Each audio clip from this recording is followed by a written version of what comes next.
Assalamualaikum warahmatullahi wabarakatuh. Halo guys, kembali lagi bersama saya Bobby Herin dan kita kembali komentari video dari Luis Prasetyo yang berjudul terungkap alasan pendeta magister teologi pindah agama Islam. Kita akan langsung tonton videonya, habis itu akan kita komentari. Pendiri itu Sang Myung Moon, dia pernah panggil tokoh Muslim, tokoh Kristen, tokoh Buddha, Hindu, lalu ciptakan buku. Jadi buku itu gabungan dari Sang Myung Moon ini berada di orang luar negeri. Ya, di Korea.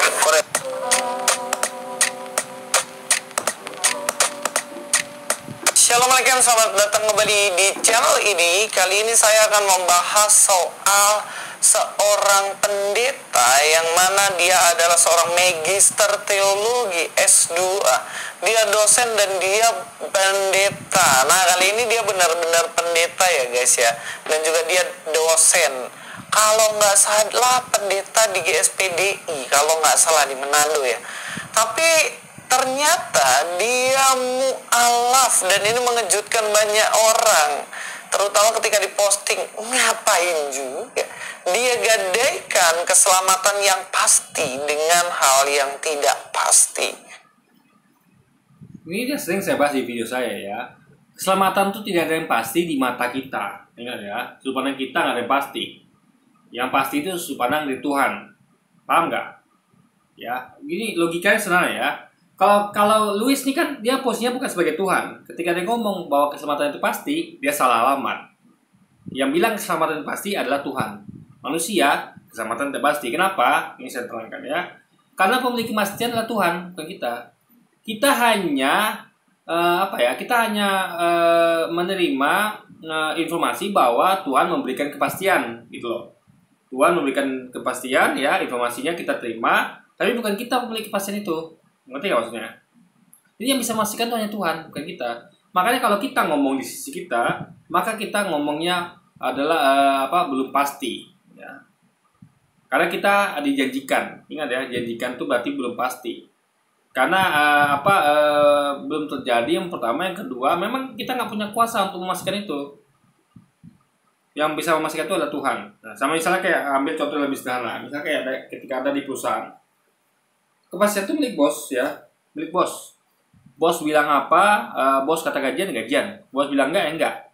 Ini misalnya gini nih, Anda waktu wawancara kerja nih, Anda disampaikan bos ya, tugas kamu ini ya, misalnya kalau waiter adalah melayani tamu, lalu siapin siapin piring-piring segala macam, mengantarkan pesanan ala carte atau room service ya segala macam gitu kan. Nah, bos katakan kalau kinerja kamu bagus ya, kalau kamu bekerja dengan bagus, mengerjakan semua tugas tanggung jawab ya, kalau ya, dia memakai kata kalau ya. Karena memang ya kan belum pasti, karena belum terjadi gitu kan. Nah, kalau kamu melakukan itu semua yang sudah kita sepakati di kontrak ini, kamu pasti saya gaji. Dan biasa pun bos nggak pakai kata pasti juga, ya kan? Karena nggak tahu apa jadi ke depan gitu kan. Tapi kalau Tuhan pasti guys, itu Tuhan pasti. Karena Tuhan itu nggak mungkin ada kesalahan atau nggak mungkin ada kesalahan atau ada kelemahan. Kalau bos kan masih bisa, misalnya gini. Makanya bos tuh nggak pakai kata pasti karena dia misalnya katakan, jadi biasa katakan gini ya, kalau kamu melakukan semua kata jawab itu, kamu akan terima gaji di akhir bulan ya, pada tanggal sekian misalnya. Nah, rupanya terjadi sesuatu ketika waktunya gajian, orang kita kan udah melakukan tonjol dengan baik nih, rupanya ada masalah di perusahaan ya. Misalnya ada pos yang ada yang belum masuk, uangnya itu belum masuk, uang pendapatan itu belum masuk, masih berupa piutang. Anda ngerti lah kalau Anda paham akuntansi ya, atau masalah lainnya sehingga nggak bisa diberikan gaji itu pada waktunya. Nah, bos akan ngomong lagi, maaf ya, kemarin kan saya janjikan kita akan gaji tanggal segini, rupanya ada jadi masalah pada perusahaan. Nah, berarti kita ngomong tentang sesuatu yang akan jadi masa depan. Makanya dari sisi kita nggak bisa ngomong pasti ya, tapi belum pasti. Nah, kalau bos juga manusia, ya juga dia tuh nggak punya kuasa penuh, ya meskipun dia sudah ngasih bikin planning segala macam, tapi tetap misalnya terjadi accident, ya tiba-tiba restorannya terbakar, sehingga dia harus mutar modal lagi, sehingga ada uang untuk bayar gaji karyawan kita. Nah, tapi kalau Tuhan ya, Tuhan tetap Tuhan bedanya dengan manusia. Tuhan itu dia pasti, nggak ada, dia tuh nggak pasti, nggak ada. Karena apapun itu ya, Tuhan tuh tidak ada masalah tidak bisa Tuhan selesaikan, karena dia Tuhan gitu kan, Maha Kuasa. Ya, nggak ada yang satupun yang tidak bisa dia lakukan gitu kan. Nah, Tuhan itu adalah pemilik kepastian. Ya, kalau bos tadi kan bukanlah sebuah pemilik kepastian, meskipun dia memastikan, tapi tetap itu nanti tergantung nanti gitu kan. Atau mungkin dia nilai Anda belum melaksanakan tugas dengan baik. Anda merasakan, oh aku sudah melaksanakan tugas dengan tanggung jawab dengan baik. Rupanya bos nilai kamu belum. Ya kan, rupanya saya temukan kamu tuh rupanya waktu jam kerja kamu nggak kerja. Kamu rupanya ngerokok di mana gitu misalnya. Saya ada catatan ini, ada bukti, ada laporan kamu nggak kerja dengan baik. Jadi pengakuan kamu kerja dengan baik padahal tidak. Jadi hal seperti itu guys. Nah, jadi apa bisa terjadi? Makanya sesuatu yang akan datang itu kita sebut adalah sebelum pasti.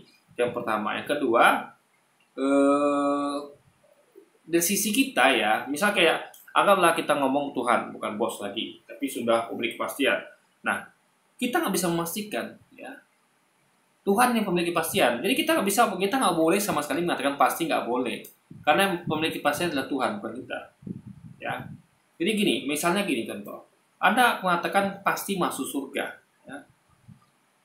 Itu harapan Anda kan. Nah, sementara Tuhan dia lebih tahu. Oh ternyata ini orang nggak layak masuk surga nih. Gitu. Misalnya Anda yang tahu tentang itu kan kita tuh hanya dikasih clue kalau masuk surga begini-begini. Ya, lalu dan itu pun belum terjadi sekarang, tapi nanti suatu yang belum terjadi itu nggak bijak kita katakan pasti. Ya. Kecuali kalau kita berkata dari sisi dia. Dan lagian banyak kriterianya guys. Jadi bukan kayak misalnya kayak gini, dia tentukan bahwa nanti akan ada hari pembalasan, hari kebangkitan, lalu kiamat. Nah itu pasti. Kenapa? Karena nggak ada situ, nggak ada penilaian, nggak ada dinilai. Nih kalau kalian begini nanti hari kiamat ya, atau kalian begini nanti kalau kalian misalnya penjagaan ini itu nanti kalian akan nanti akan saya buat hari penghakiman. Kan enggak, itu kan dia surga, neraka, hari pembalasan, hari penghakiman, hari kebangkitan, kiamat itu sudah ditentukan dia waktunya dan bagaimana sudah ditentukan. Ini bukan berdasarkan dari kinerja kita. Nah, tapi kalau masalah kita memasuki surga atau neraka itu ada kriterianya, ada kinerjanya gitu. Jadi nggak bijak kalau kita tuh memastikan sementara yang menilai kita bukan kita sendiri, tapi Tuhan. Sama gini contohnya, kayak misalnya di kelas saja lah, ketika ada ujian, ya. Anda merasa sudah menjawab soal dengan baik, ya. Anda merasa ya yakin lulus ujian ini. Tapi ingat, kepastian itu di tangan guru, karena dia menilai. Ya kan? Kalau kepastian di tangan Anda nggak perlu lagi tunggu guru selesai. Jadi begitu Anda logikanya ya, karena kalau Anda merasa sebagai pemilik kepastian, ya yang memastikan Anda lulus ujian, makanya guru nggak perlu ada harusnya, ya kan? Karena absurd guys, ya kan logikanya. Jadi maka itu nggak terjadi. Karena gini logika aja ya, Anda merasa bahwa saya pasti lulus nih, ya kan? Nah, berarti Anda tidak butuh guru. Jadi ketika Anda ujian, ya sudah. Anda katakan pada guru, guru pulang aja sana. Aku pasti lulus. Aku pemilik kepastian. Guru bilang, bentar dulu bro. Kata gurunya kan, bentar dulu nah. Saya pemilik kepastian. Kamu lulus tergantung saya. Ya bukan kamu yang nilai, saya nilai. Nah gitu logikanya guys.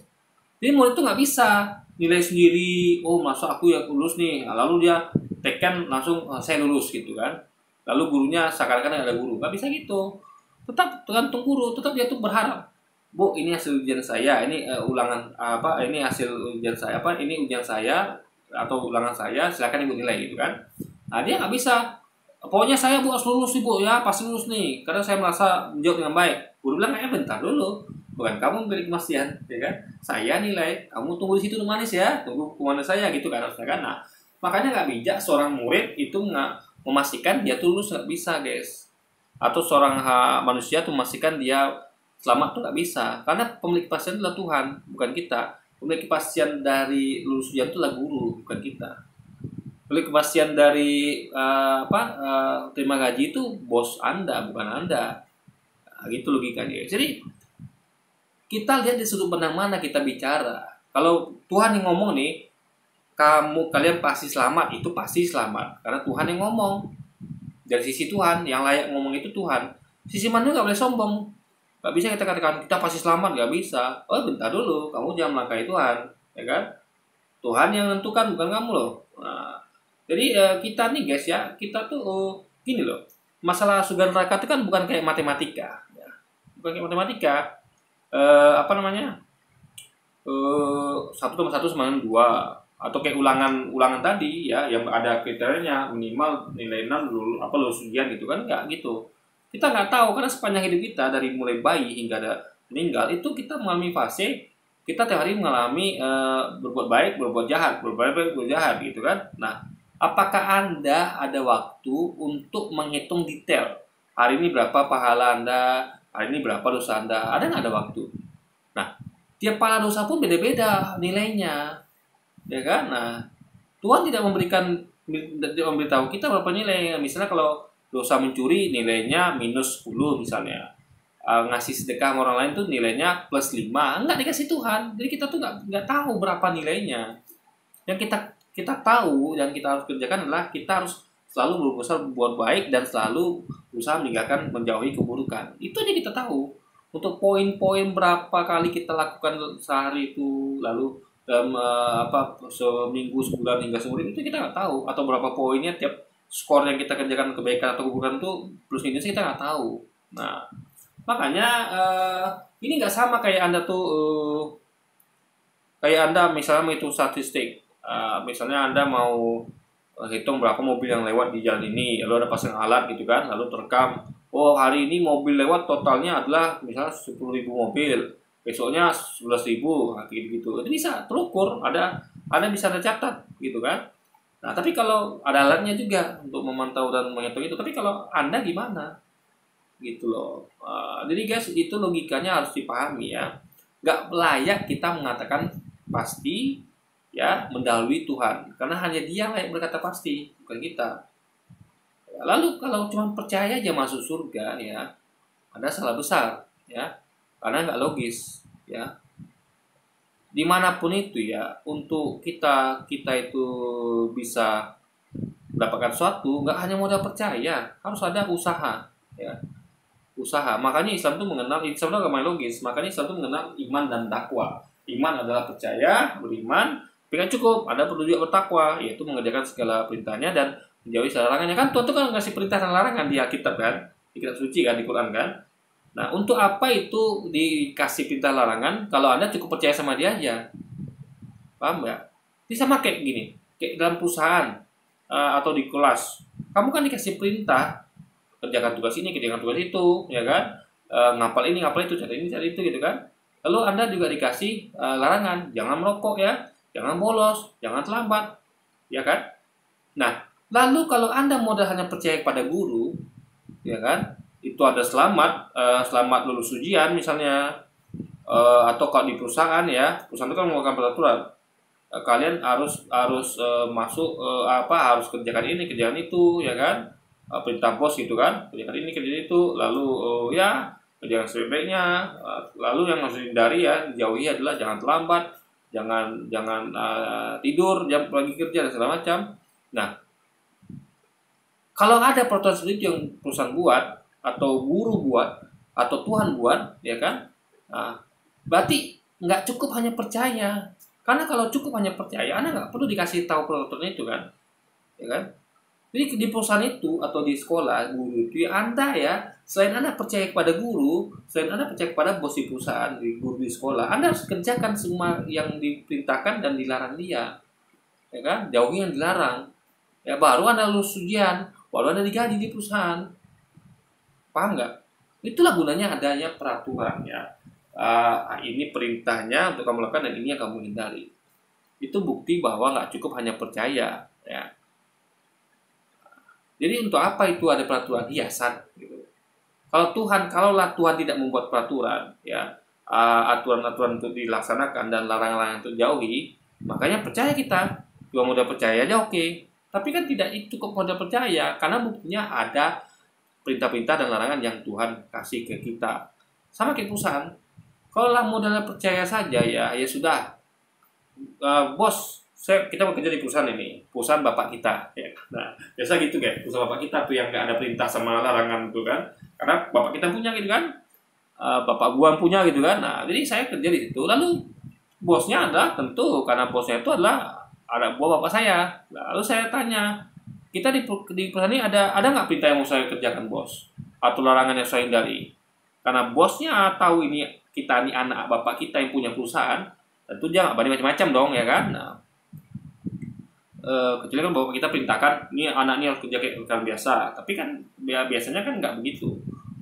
Karena perusahaan bapak kita, ya kita situ bebas gitu kan. Mungkin kita di situ pekerjaan tuh hanya sebagai kedok aja kayak gitu kan.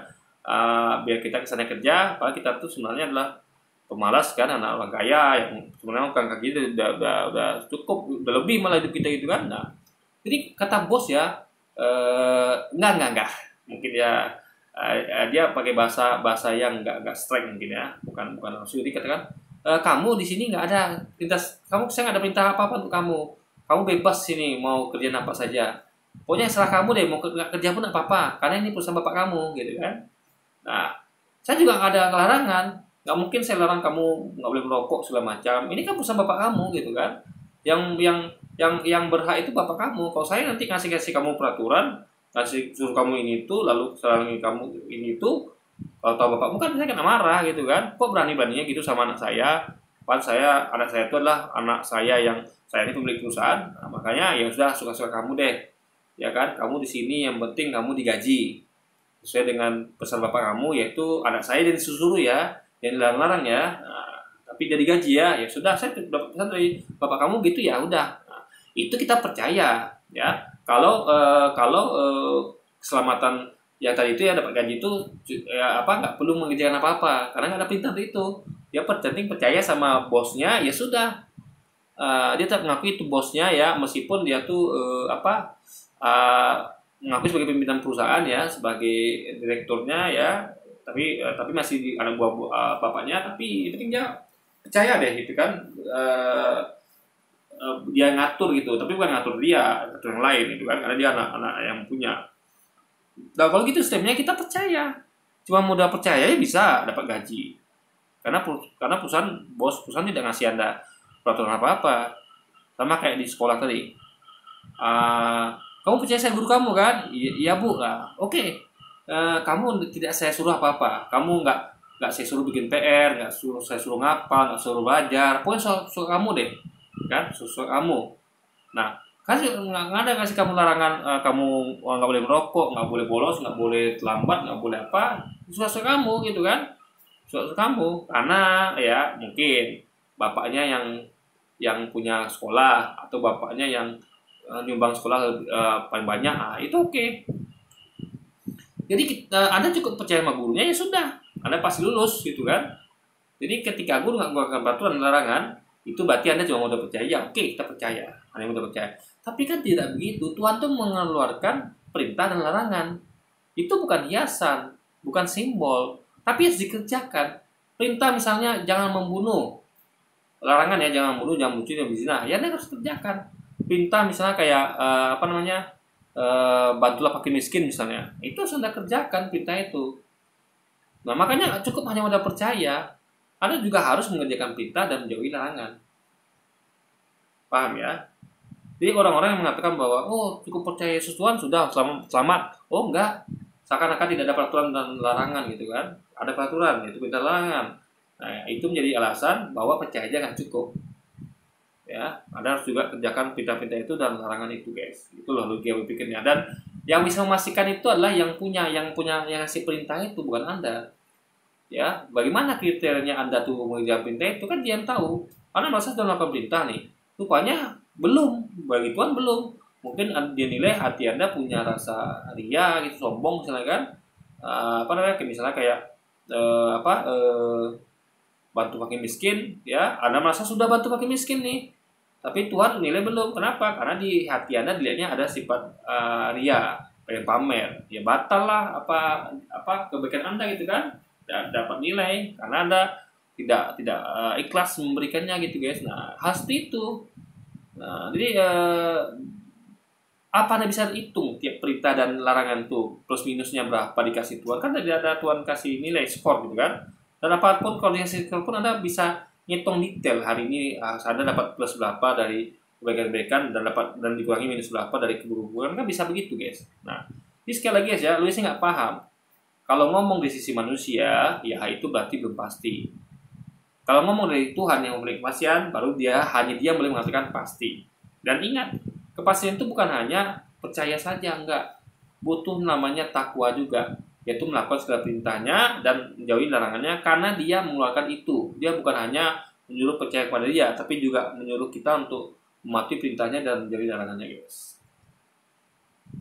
Tapi jelas itu urusan dia, itu terserah aja Bapak mau apa. Tapi kita akan lihat alasan kenapa sih sebenarnya kok bisa sampai orang ini sampai pindah agama, guys. Oh iya, ternyata namanya adalah Dance. Dia Dance ini dia mu'alaf ya. Jadi biasanya kalau orang murtad tuh karena mimpi.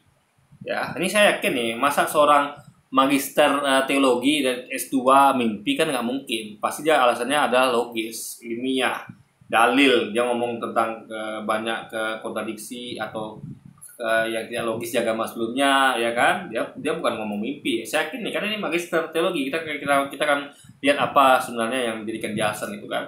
Kalau mimpi itu berarti saya nilai kurang nilainya, guys. Karena kalau mimpi itu kan tidak ilmiah. Mimpi itu tidak suatu hal yang patut dibanggakan lah. Karena kan orang pindah agama itu harusnya dia tuh melakukan perbandingan, ya kan, melihat ada kontradiksi, ada ketidaklogisan, lalu dia bandingkan dengan agama yang akan dia tuju atau agama-agama lainnya. Itu baru mau cerdas pindah agamanya. Tapi kalau mimpi, mohon maaf, karena mimpi itu bagi saya itu nggak ada nilainya, guys. Ya. Karena nggak ada suatu hal yang ilmiah, suatu hal yang masuk akal yang dibagikannya kepada kita pengalamannya. Guys, langsung aja kita dengar videonya. Memang saya sejak awal saya dekat dengan Yayasan Universitas Peace Sedunia, Yayasan Perdamaian Dunia. Itu di Indonesia. Jadi itu tadinya ada di Manado, sekarang ada di Jakarta, dan pusatnya di Amerika. Yayasan ini persatuan di bidang gereja atau di persatuan pendeta? Ini yayasan kerjasama antar umat beragama. Kalau misalnya di Manado ada Badan Kerjasama Antar Umat Beragama Manado, tetapi itu Badan Kerjasama Antar Umat Beragama sedunia yang memulai di Korea dan punya kantor itu di Amerika. Di gedung PBB ada salah satu yang disiapkan oleh fasilitas di sana, pemimpin. Jadi itu memang berada di United Nation, di gedung PBB. Ya. Dan sampai hari ini yayasan ini ada juga kantor Jakarta. Ada, ya. Memang saya tahu sekali ini yayasan ini. Yayasan ini dia bekerja kerjasama antar umat beragama dan melakukan hal-hal yang menciptakan damai. Dan ada seorang pendiri itu, Sang Myung Moon, dia pernah panggil tokoh Muslim, tokoh Kristen, tokoh Buddha, Hindu, lalu ciptakan buku. Jadi buku itu gabungan dari Sang Myung Moon berada di luar negeri. Ya, di Korea. Jadi terbentuklah kitab suci yang kita sebut World Scripture. World Scripture itu gabungan kitab suci sedunia. Jadi orang paham ini ya tidak akan menyalahkan agama lain. Cinta perbedaan, dan perbedaan itu indah, saling melengkapi, dan saya ada di situ. Termasuk Pak Dan saya ada di situ. Aktif di situ ya. Ya, pendeta itu namanya. Ini berarti mencari titik temu istilahnya, guys. Nah, jadi gabungan itu ya kan tujuan tadi kan untuk kedamaian. Sehingga kalau kedamaian itu perlu cari titik temu. tokoh-tokoh itu dikumpulkan lalu mereka buat buku yang merupakan gabungan dari seluruh kitab suci. Nah, yang fokusnya adalah damai, yang fokusnya adalah cinta gitu. Jadi ketika dia ngomong tentang benar salah, bukan benar salah dalam segi hal kayak agama ini salah, Tuhannya salah gitu enggak, atau agama ini salah, teologi salah enggak. Tapi salah maksudnya itu apa ya? Tentang ngomong tentang salah benar, semua agama ini benar itu tidak salah ya, benar aja ya. Semua agama itu benar karena mengajarkan kebaikan, cinta, kedamaian. Jadi poinnya guys, bukan sama kayak kita katakan semua agama benar, semua masuk surga, enggak. Dia di sini tidak ada ngomong tentang surga, enggak ada. Ya ini beda ya. Kalau kita misalnya gini, kalau ada orang ngomong semua agama benar, ya, tapi dia mengacu pada konteks bahwa semua agama akan semua agama pasti masuk surga. Lalu semua agama benar artinya adalah agamanya masuk akal, Tuhannya benar semua gitu kan. Tuhan agama Islam benar, Tuhan agama Kristen benar. Ibaratnya itu membenarkan semuanya, bukan fokus pada satu titik aja. Jadi kayak ini kan fokusnya bukan Tuhannya benar semuanya atau semuanya benar, agamanya masuk surga semua, bukan. Tapi dia ngomong hanya masalah benarnya terletak pada kedamaiannya. Semua agama ngajarkan kedamaian, semua agama tuh ngajarkan cinta kasih gitu kan. Nah itu nggak bisa Anda katakan sama dengan semua agama benar yang tadi ya. Contoh gini misalnya ini semua guru benar semua guru benar bahwa mereka mengajarkan semua hal. Misalnya ibaratnya mereka mengajarkan semua hal benar semuanya, enggak. Tapi kalau dikatakan benar hanya fokusnya satu, bahwa semua guru pasti mengajarkan cinta damai. Nah itu beda konteks lagi guys. Ini keseluruhan dengan satu fokus saja itu nggak bisa Anda samakan. Nah, jadi di sini benarnya benar bagaimana dulu. Bukan semua agama benar dalam konteks semua agama itu akan mengantar kita masuk surga, atau benar dalam artian semua agama itu Tuhannya benar, ajaran agamanya benar, masuk akal, logis, itu enggak. Tapi hanya ngomong tentang satu titik fokus, yaitu masalah kedamaian atau cinta kasih guys. Jadi semua agama itu benar ketika mereka mengajarkan tentang cinta kasih dan kedamaian. Itu saja. Bukan benar dalam segala hal, apalagi sampai benar Tuhannya. Agama itu semua agama itu Tuhannya benar gitu kan. Semua agama itu benar, masuk surga benar gitu. Itu nggak begitu. Jadi Anda bisa bedakan ya kan. Dan sekarang dia sudah mualaf dan ada sertifikatnya. Pasti teman-teman penasaran, kok bisa sih magister teologi, pendeta, dosen teologi, dia bisa-bisanya mualaf dan meninggalkan Kristen. Nah, sebenarnya jawabannya adalah dia seorang penganut pluralisme agama, guys. Apa itu pluralisme agama? Pluralisme agama adalah yang menganggap semua agama itu baik dan benar. Enggak, lu salah. Dia bukan ngomong semua agama benar dalam konteks yang saya katakan tadi, yaitu bahwa Tuhan semua agama itu benar. Karena Tuhannya beda-beda kan. Agama Islam Tuhannya Allah, agama Kristen Tuhannya Yesus kan. Agama Buddha Tuhannya mungkin Buddha, agama Hindu mungkin Tuhannya adalah dewa-dewa.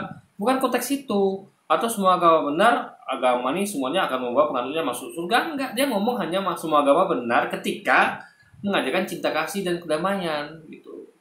Ya, itu saja poinnya. Benarnya di situ. Saya juga kalau itu juga sama, saya mengakui semua agama benar dalam hal mengajarkan cinta kasih dan kedamaian. Nggak ada agama itu yang mengajarkan kebencian, nggak ada. Mengajarkan kedamaian, nggak ada. Nah, berarti itu saya bukan membenarkan agama itu dalam konteks keseluruhan. Dalam konteks bisa kita masuk agama itu, bisa ikut agama itu, bebas, enggak. Makanya dia nggak ngerti apa itu pluralisme, nggak ngerti dia. Yang konteks pluralisme itu yang disampaikan dia itu nggak sama dengan yang diyakini oleh pendeta tadi. Pendeta itu tidak meyakini pluralisme. Dia meyakini bahwa semua agama itu mengajarkan cinta kasih dan kedamaian. Saya juga begitu. Tapi saya menentang ya, dan dia juga pasti menentang ya, orang-orang yang mengatakan bahwa semua Tuhan agama itu benar semuanya. Yesus Tuhan yang benar, Allah Tuhan yang benar, dewa-dewa Tuhan yang benar. Sang Buddha dewa Tuhan yang benar. Bukan begitu konteksnya. Hanya ngomong tentang cinta kasih dan kedamaian. Juga bukan mengatakan bahwa yang masuk Islam, yang Islam masuk surga, Kristen masuk surga, Hindu Buddha masuk surga. Enggak ada ngomong situ. Hanya semua agama mengajarkan kebaikan, mengajarkan cinta kasih dan kedamaian. Jadi ini benar dalam konteks, bukan benar yang ajarannya yang keseluruhan, ya Tuhannya juga yang bikin masuk surga neraka, bukan, tapi hanya pada soal spesifik, yaitu cinta kasih dan kedamaian, guys. Jadi keselamatan itu banyak diperoleh di agama-agama lain. Jadi kayak ke surga, tujuan semua orang itu sama, yaitu surga. Cuman caranya berbeda-beda. Ada yang lewat agama Kristen, ada yang lewat... Enggak, dia nggak ngomong gitu ya. Dia ngomong bahwa semua agama itu benar, karena semua agama mengajarkan cinta kasih dan kedamaian. Itu saja. Jangan bawa surga neraka, seperti saya sampaikan, atau bawa Tuhan. Enggak. Dia tidak ngomong tentang Tuhan semua agama benar, atau semua agama itu membuat penganutnya masuk surga. Enggak. Jadi di sini dia berasumsi sendiri, ya, yang menyimpang dari konteks yang tadi disampaikan oleh mantan pendeta tadi, guys. Lewat agama Islam, ada lewat agama Hindu ataupun Buddha. Jadi dianggap semua agama itu sama, dapat memberikan keselamatan dan kebaikan bagi semua orang. Cuman caranya berbeda. Ini pluralisme agama, dan ini berbeda dengan pluralitas agama, ya. Entah kapan mantan pendeta tadi ngomong begitu kan? Dia hanya ngomong tentang kasih kedamaian, bukan semua agama masuk surga, bukan. Makanya Luis itu, saya geser tengok dari tangkap Luisnya, memang rendah sekali loh. Antena dia seakan-akan dia tuh, kalau kita kan tahu kan, kalau kita tuh kan kayak di HP ini ada antenanya semacam penangkap sinyal. Yang kalau nggak tangkap sinyal, ya nggak bisa Anda kirim feedback gitu kan, harus tangkap sinyal dulu, baru Anda dapat pesannya, baru bisa balas. Dia antenanya kacau, guys, pesannya nggak sampai gitu kan. Orang ngomong A, dia kira B gitu. Orang bukan ngomong tentang pluralisme ya, atau mengatakan bahwa dia meyakini pluralisme, tidak, tapi dia ngomong tentang bahwa ada kesamaan semua agama yang menjadikan mereka ini benar dalam konteks hanya tentang cinta kasih dan kedamaian, bukan tentang Tuhannya semua benar atau semua masuk surga, guys. Enggak. Kalau pluralitas agama berarti kita mengakui banyak agama. Kayak saya ini penganut pluralitas agama. Yang artinya saya percaya banyak agama dengan kepercayaannya masing-masing, tetapi saya meyakini satu keselamatan, yaitu melalui itu juga yang Bapak tadi itu benar itu yakini. Makanya ngomong hanya benarnya pada konteks cinta kasih dan kedamaian. Nah, kita setuju. Nggak ada agama tuh yang mengajarkan kebencian, mengajarkan ketidakdamaian, nggak ada gitu loh, guys. Jadi dia bukan seorang yang pluralisme, ya. Sekali lagi dia juga orang yang pluralitas, ya, sama saya dan juga banyak orang lainnya. Yesus Kristus. Jadi menurut saya keselamatan hanya satu jalan, tapi saya menghargai orang dengan agama-agama yang lain. Jadi Bapak ini, Pak Pendeta Dance ini adalah orang yang penganut pluralisme agama dan kebablasan. Artinya menganggap bahwa tidak ada. Yang bablas tuh Louis, ya. Bapak tadi nggak bablas, dia sudah tepat mengatakan itu. Semua agama itu mengajarkan cinta kasih dan kedamaian. Dia tidak singgung mengenai Tuhan semua agama benar atau semua agama itu pasti masuk surga, penganutnya enggak. Dan keselamatan itu hanya pada satu iman saja. Keselamatan bisa melalui banyak hal. Itulah kenapa dia bilang bahwa dia adalah pengikut komunitas perdamaian agama-agama internasional. Yang artinya agama-agama itu disatu padukan dan menjadi satu. Jelas pandangan ini bertentangan. Jadi gini, menyatukan semua agama itu bukan dalam konteks jadikan agama baru, enggak. Dia tetap seorang Kristiani kan, seorang Hindu tetap seorang Hindu. Cuman adalah mencari titik temu yang untuk agar menciptakan perdamaian, cinta kasih. Karena kan di dunia ini yang rawan itu kan gesekan antar agama, antar suku, ya kan, antar bangsa, antar negara. Makanya khusus dia seorang S2 teologi, tentu dia berkepentingan untuk menciptakan kedamaian dan cinta kasih di antara agama. Jadi konteksnya itu saja. Jangan melebar sampai ke Tuhan atau ke neraka segala loh. Karena ini Anda ini bablas. Anda mengatakan Anda bablas, karena faktanya dia sendiri yang bablas kayak sini. Dengan pandangan iman Kristen. Iman Kristen tuh bukan pluralisme agama yang dianut, tapi pluralitas agama, menghargai agama lain. Tetapi keselamatan tetap hanya percaya di dalam Yesus Kristus saja. Dalam Yohanes 14 Keselamatan itu bukan hanya percaya saja, tapi juga melakukan perintahnya dan menjauhi larangannya. Kalau tidak, ngapain dia buat ngasih perintah sama kasih larangan kan? Sama kayak di perusahaan juga begitu, di sekolah juga gitu. Guru pasti kasih perintah dan larangan. Itu bukan hiasan bagi Anda, harus Anda kerjakan baru Anda lulus. Kriterianya bukan percaya saja sama guru, tapi juga harus mengerjakan semua perintahnya, ya, bikin PR, kerjakan ujian, belajar, dan larangannya seperti jangan merokok, jangan bolos, jangan terlambat. Sama kayak di perusahaan juga gitu. Ya Anda nggak bisa hanya percaya sama bos, percaya sama guru, tapi harus kerjakan perintah dan jauhi larangannya, karena itu dia kasih juga sepaket sama Anda harus percaya dia sebagai bos dan guru Anda. 6 kan, akulah jalan kebenaran dan hidup. Jelas dikatakan di situ bahwa tidak ada jalan lain selain Yesus. Guys, dia ngomong konteksnya waktu itu adalah zaman dia. Apa Anda lupa ada jalan lain sebelum dia? Namanya Musa, Ibrahim, Daud. Kalau dia satu-satunya jalan, berarti yang ikut jalan Musa nggak selamat dong. Yang ikut jalan Ibrahim nggak selamat dong. Yang ikut jalan Daud nggak selamat dong. Yang ikut zaman Nabi Muhammad nggak selamat dong. Padahal dia mengatakan bahwa ya aku akan minta kepada Bapa setelah aku pergi seorang penolong lain.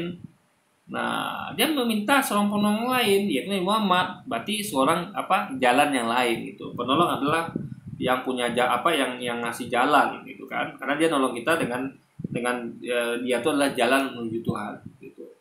Jadi kalau dia satu-satunya jalan dalam konteks yang mereka pahami adalah nggak ada jalan lain, ya berarti semua nabi-nabi sebelumnya itu bukan jalan dong. Berarti yang ikut nabi-nabi sebelumnya dan nabi sesudahnya itu nggak selamat dong. Kan nggak masuk akal kayak. Masa yang ikuti Nabi Musa nggak selamat, yang ikuti jalannya Nabi Ibrahim nggak selamat? Kan mereka kan semua jalan-jalan menuju Tuhan. Dan ingat waktu zaman Musa belum ada Yesus. Mereka gimana mau ikut jalan Yesus coba? Jalannya belum ada. Jalannya baru ada setelah dilahirkan ibunya. Sama misalnya gini nih. Anda dulu ya, misalnya kayak jalan tol. Dulu jalan tol belum ada. Yang ada masih jalan Pantura. Ya ketika jalan tol belum ada, belum dibikin ya. Atau Yesus waktu belum ada, belum dibikin. Ya jalannya Nabi Musa. Jalannya adalah Pantura. Ketika sudah ada jalan tol, baru Anda diarahkan untuk jalan tol. Barulah jalan tol yang jalan untuk di waktu itu. Pantura ditutup gitu kan, karena sudah ada jalan tol. Nanti kalau ada lagi yang misalnya yang lebih lagi, jalan tol itu ditutup, dibikin jalan apa lagi, yang jalan lebih canggih lagi, jalan kereta api ya. Yang berlaku adalah jalan kereta api itu jalannya lagi, karena ini sudah ditutup gitu kan. Nah, jadi ini seperti mengesampingkan semua nabi-nabi. Ya, padahal nggak masuk akal logikanya. Masa iya yang ikut Nabi Musa masuk neraka, nggak selamat, yang ikut Nabi Daud nggak masuk selamat? Di konteksnya harus pahami bahwa Yesus adalah jalan yang harus kita ikutin pada zamannya. Ya, zaman sebelumnya kita ikuti Nabi Musa, sebelum Nabi Musa kita ikuti Nabi Ibrahim. Setelah zaman Nabi Yesus kita ikuti Nabi Muhammad gitu guys. Itu logika berpikirnya harusnya. Untuk sampai kepada Bapa. Jadi jalannya itu hanya satu, absolut, tidak banyak. Dan ingat, jalan itu baru ada setelah dilahirkan ibunya. Sebelum itu jalan itu nggak ada. Sejak Nabi Adam hingga Nabi Yesus itu jalannya Yesus belum ada jalan itu, belum dibikin gitu kan, belum dibikin oleh Tuhan, belum diciptakan oleh Tuhan. Lalu ibunya Maria dilahirkan gitu kan. Nah, masa berarti nggak ada jalan dong, ya kan? Nggak masuk akal. Karena dulu orang nggak ikut Yesus dulu, waktu dia belum dilahirkan dia orang ikut Yesus, nggak ada orang tuh mengatakan bahwa kita ikut Yesus, nggak ada. Mereka ikut Musa, ikut Ibrahim, ikut Daud dan sebagainya, guys. Jadi tiap-tiap zaman itu ada jalannya. Ya, dan ingat, Yesus berkata, "Aku diutus hanya bagi domba-domba hilang dari Israel." Berarti dia hanya jalan bagi domba-domba hilang dari Israel, bukan dari luar Israel. Lalu dia katakan lagi ya, untuk memperkuatnya, untuk mempertegasnya adalah, janganlah pergi ke Samaria atau kota-kota lain di luar Israel. Pergilah hanya, jadi dia sering memakai kata hanya. Kalau orang udah mengunci dengan kata hanya, berarti nggak ada yang lain. Ya, kalau orang itu berubah, berarti dia kalau nggak munafik, kalau nggak dia itu adalah pelin-pelan. Nggak mungkin dia memakai kata hanya lalu dia berubah sekarang batal itu batal, pergilah ke seluruh dunia, kan nggak mungkin. Nah, makanya yang ayat yang setelah itu ya, jadi setelah ayat yang dia katakan hanya untuk domba-domba yang saya itu ada ayat terakhir ya, mengatakan pergilah seluruh dunia dan baptislah mereka atas nama Bapa Putra Roh Kudus. Itu ya, itu nggak masuk akal, kata-kata Yesus bisa perintah gitu, nggak masuk akal. Udah jelas dia katakan aku diutus hanya bagi domba-domba yang domba Israel. Udah jelas dia melarang muridnya untuk kemana-mana ya, keluar Israel hanya kepada domba Israel. Tiba-tiba dia berkata pergilah seluruh dunia. Nah, kita yakini ini bukan Yesus. Nah, mungkin orang seperti dia pinplan atau berkata dua hal yang kontradiksi. Pertama mengatakan hanya, lalu melarang muridnya untuk keluar, lalu tiba-tiba dia menyuruh ke seluruh dunia. Ini apa namanya kalau tidak kontradiktif? Makanya menjadi masuk akal. Jadi ada 74 pakar Alkitab ya, dari pihak tulis sendiri, 74 orang pakar Alkitab guys, dari universitas ternama.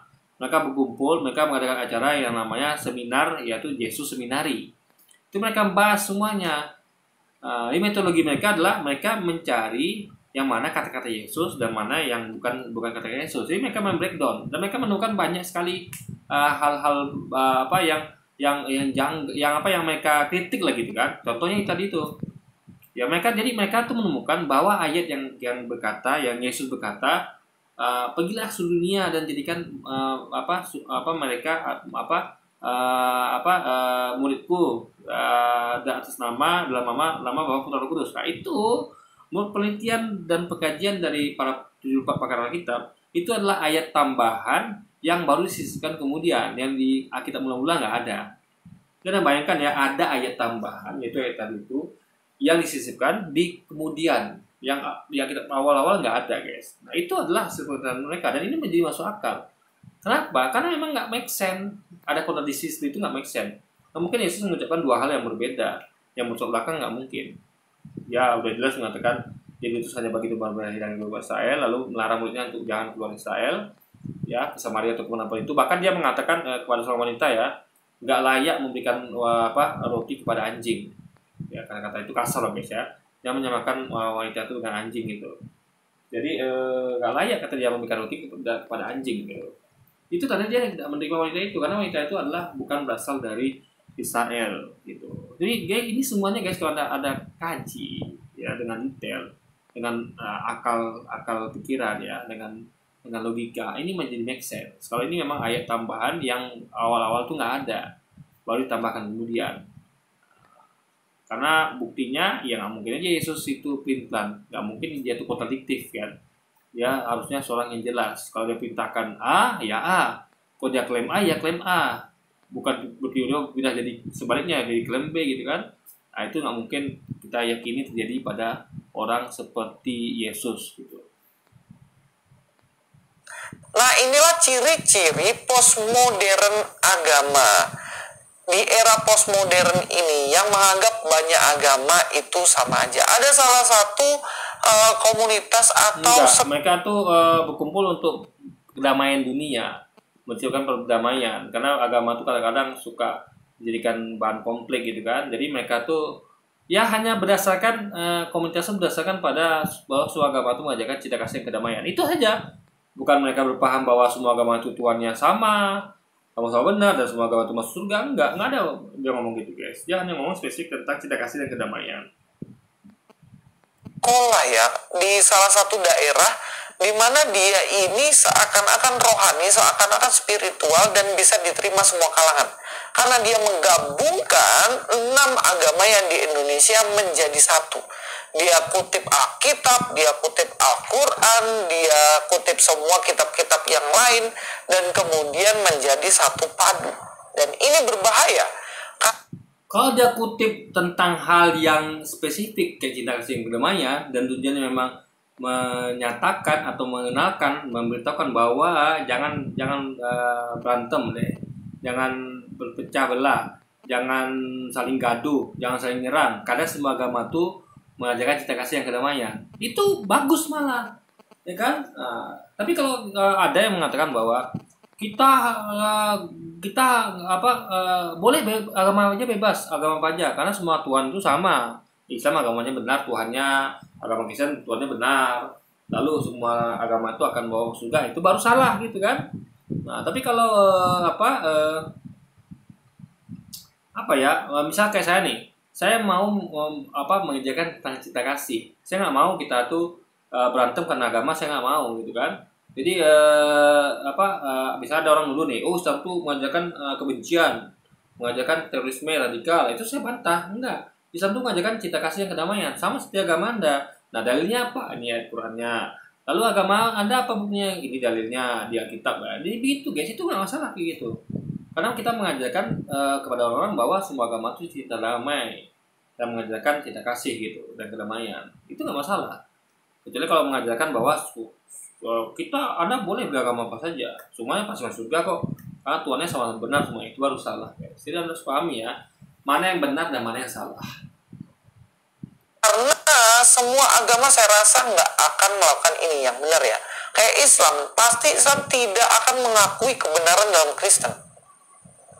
Karena kita nggak mengakui kebenaran dalam Kristen, tapi kita mengakui bahwa Yesus pernah berkata ini dan itu yang cocok. Jadi Islam itu meyakini, Islam kan klaim di Quran itu bahwa kitab-kitab sebelumnya dan ajaran Nabi sebelumnya sudah diubah tentang manusia. Dalam artian tentu masih ada yang belum dirubah gitu kan. Nah jadi logikanya ya, metodologinya, kalau yang disampaikan oleh Yesus itu sama dengan yang Quran sampaikan, berarti itulah yang benarnya, berarti itu masih asli kata-kata Yesus. Tapi kalau sudah berbeda dengan Quran, kita yakini itulah bagian yang diubah-ubah guys. Gitu. Jadi kita membenarkan nggak seluruhnya dari agama Kristen, tapi hanya kata-kata Yesus ya yang cocok dengan ajaran Nabi Muhammad dan klaim Quran. Misalnya kayak Yesus ngajarkan jangan berzina, jangan mencuri, jangan membunuh. Itu kita benarkan. Ya mungkin kita salahkan karena juga di Islam di Quran juga mengatakan seperti itu, gitu kan? Atau misalnya Yesus ngomong tentang hukum sunat, nah kita benarkan karena di Quran juga ngomong seperti itu, atau yang lain-lainnya gitu. Jadi semua yang sama dengan Quran ya kita terima karena itu adalah suatu kebenaran karena sama. Jadi dialah mencari kesamaan guys, bukan perbedaan. Kalau Tuhan jelas beda, yang satu menuhankan Allah ya Tuhan, yang satu lagi menuhankan manusia bernama Yesus, jelas beda. Nah, kita tidak bicara soal itu, tapi kita bicara kesamaannya. Apa yang sama Quran, yang sama dengan kata-kata Yesus, itu yang kita pakai gitu. Jadi kita sampaikan dari Qurannya, yang kita tambahin dengan kata-kata Yesus, itu berarti memperkuat. Dalam arti kita pengen mengatakan bahwa yang disampaikan Quran ini benar. Kenapa? Karena Yesus juga membenarkannya. Yesus juga berkata yang sama gitu. Buat paham ya? Misalnya kayak Nabi Muhammad itu berkata bahwa jangan bunuh, jangan berzina, jangan mencuri. Nah ini benar. Dalam artian diperkuat lagi dengan kata-kata Yesus yang sama juga. Nah itu maksudnya guys. Tapi kalau yang berbeda itu kita anggap benar gitu. Berarti itulah bagian yang diubah-ubahnya itu guys. Islam dia mengakui bahwa imannya saja yang benar. Dan inilah sebenarnya yang tidak dipahami oleh Pak Dance ini. Jadi menurut beliau ya dia di Kristen. Yang nggak paham tuh Louis, Bapak Dance itu sangat paham sekali. Ya, dia meskipun berbeda ya bisa bersatu kok tokoh-tokoh ini. Tetap diakui sebagai tokoh agama Islam, dia tokoh agama Kristen. Nah, dia ingin mempersatukan dalam hal cinta kasih dan kedamaian. Bukan mempersatukan Tuhan, bukan mempersatukan dalam hal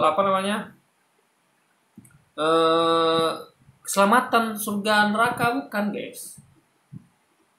Oke aja, dia di Islam juga oke aja, berpijak pada dua dunia. Inilah ciri. Enggak, jadi gini loh ya, ingat dia tuh mu'alaf, bukan dia tuh mu'alaf pindah agama, hijrah, bukan dia tuh nggak ada agama, atau dia tuh Anda mau sebut saya Kristen oke, mau sebut Islam oke, beda, itu dua hal berbeda guys.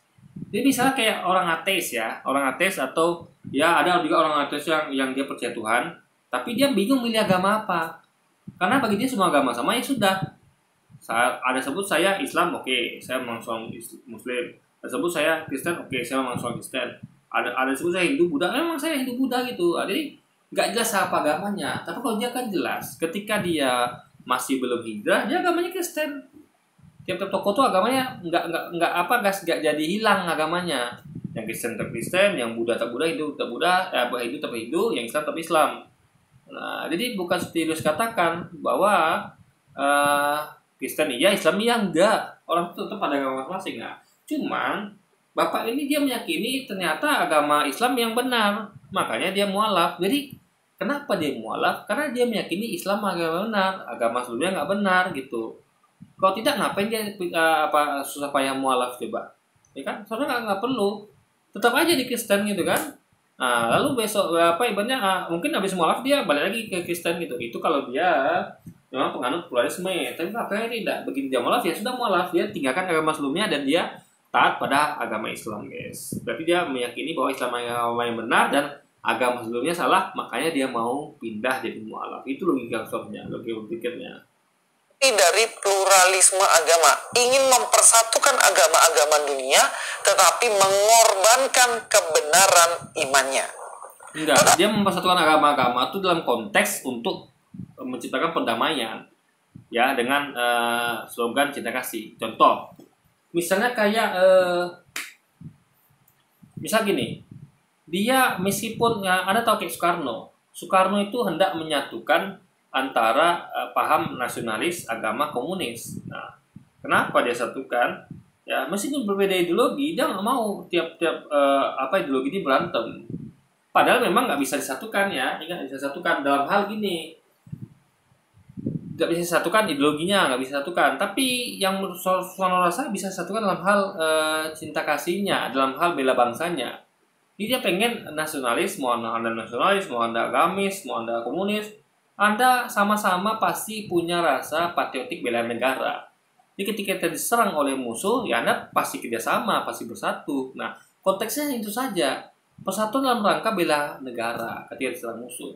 Bukan konteks menyamakan ideologi, enggak. Oh, Islam membenarkan ideologi komunis, bukan. Atau komunis membenarkan ideologi Islam, bukan, guys. Bukan membenarkan ideologi, tapi hanya dalam konteks bela bangsa. Itu yang dilakukan Soekarno. Tapi tetap gagal. Karena memang nggak cocok, karena memang tipe PKI itu adalah pengkhianat, bukan pembela bangsa. Kita waktu tahun 48 kita berjuang mengusir sekutu yang hendak menjajah Indonesia kembali ya. Nah, mereka malah nusuk kita di belakang.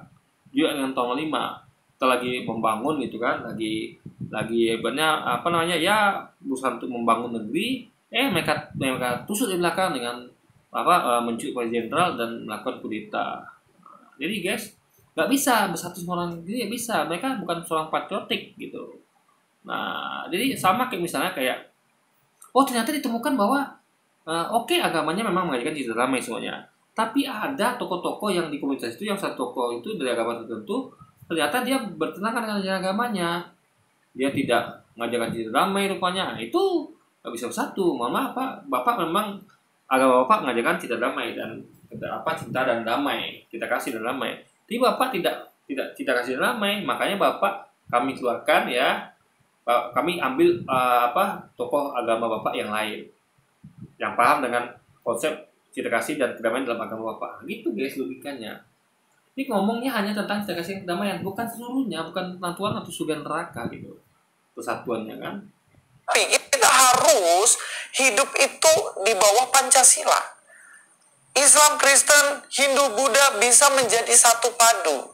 Kita saudara sebangsa, nggak perlu berantem. Bisa. Tetapi tetap kebenaran itu tetap pada agamanya masing-masing. Ya makanya Bapak itu dia tetap Kristen pada waktu itu, karena dia yakini hanya Kristen yang benar. Nah setelah dia mengkaji-kaji ya, karena pergaulannya mungkin, karena dia terpaksa juga baca kitab suci Quran kan, karena kan itu mereka menggabungkan kitab itu dalam artian sebagai perbandingan gitu loh. Ibarat gini loh, kayak ada kitab suci Quran, ada kitab Hindu, Buddha disatukan. Tapi kan tetap kita masing-masing, cuman jadikan satu dalam artian mungkin lebih mudah membacanya. Bukan disatukan dalam artian buat kitab suci baru, enggak, disatukan dalam artian ya kayak digandeng gitu. Jadi kalau Anda baca kitab itu, di situ ada Qurannya, ya bagian Qurannya ada. Kayak Anda baca buku apa ya? Kayak Anda baca buku, misalnya kayak baca buku apa ya? Nah, kayak baca buku tentang biologi. Nah, jadi misalnya kan ada biologi itu yang bahas tentang anatomi tubuh manusia, lalu anatomi tubuh hewan. Itu kan bisa dipisah tuh. Pelajaran anatomi tubuh hewan, anatomi tubuh manusia, anatomi tumbuhan itu bisa. Nah, digabung di satu bukunya. Dalam artian bukan disatukan kalimatnya atau apa namanya ambil lalu dirangkai ulang, bukan, tapi hanya digabungkan. Jadi bab semua bab itu sekarang ada satu buku. Biasanya kan bab untuk tumbuhan bukunya sendiri, bab untuk hewan tersendiri, bab untuk manusia sendiri. Nah, digabung. Jadi satu buku tuh ada bab yang tentang hewan, tentang tumbuhan, dan tentang manusia yang digabung di satu. Itu maksudnya, guys. Nah, jadi Anda perlu pahami ya, bahwa jadi sehingga dengan begitu dia terpaksa nggak sengaja baca Al-Quran, karena kan disatukan tadi kita suci itu kan. Jadi ketika dia mau baca kitab, oh ternyata sebenarnya Quran, nah, kenapa nggak baca sekalian gitu kan? Karena kan yang digali adalah mengenai hanya cinta kasih dan kedamaian. Nah, lupa ditemukan, oh ternyata setelah jadi kan itu kan memudahkan dia untuk membandingkan, karena semuanya ada di depan mata dia, guys. Di situ ada Quran, digandeng lagi dengan Alkitab, kitab Hindu Buddha, dia bisa belajar dan membandingkan. Nah, makanya dia menemukan, oh ternyata agama yang saya yakini sebelumnya itu benar, Kristen itu salah rupanya. Setelah saya kaji, saya bandingkan, salah rupanya. Nanti yang benar agama Islam, makanya dia mualaf gitu. Jadi dia berarti artinya bukan seorang yang pluralisme, tapi seorang yang dia meyakini hanya satu agama, yaitu sekarang agama Islam. Dulu sebelum dia mengkaji adalah agama Kristen, guys. Mengorbankan kebenarannya dalam berkontekstual, berbangsa dan bernegara. Jadi dalam Kristen tuh baik perjanjian lama maupun perjanjian baru tetap percaya satu juru selamat, yaitu Mesias atau Yesus Kristus. Kalau perjanjian lama gimana? Kan Yesus belum hadir kok percaya. Sekarang gini, kalau kalian lihat dalam Kejadian pasal 3, itu dikatakan manusia jatuh dalam dosa, tapi dijanjikan bahwa keturunan dari Hawa itu akan meremukkan kepala ular. Yang meremukkan kepala ular inilah Mesias. Bahkan dijanjikan pada Abraham bahwa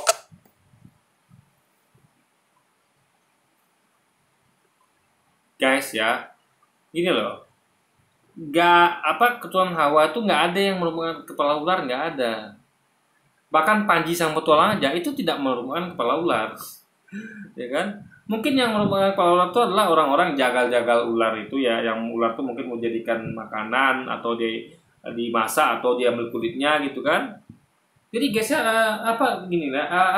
waktu itu yang faktanya Yesus belum ada. Di perjanjian lama Yesus belum ada. Jadi jangan bawa Yesus ke perjanjian lama. Dia baru ada di perjanjian baru. Paham ya? Bahkan kalau perjanjian baru pun kayaknya dia sudah nggak ada gitu kan. Karena perjanjian baru tuh kebanyakan ya itu adalah orang-orang setelahnya, yaitu kayak Paulus ya kan, Korintus dan sebagainya gitu. Jadi dia adalah Yesus katakan begini ya, dia datang bukan untuk, jangan kalian menyangka aku datang untuk menyediakan hukum Taurat dan kitab para nabi alias perjanjian lama.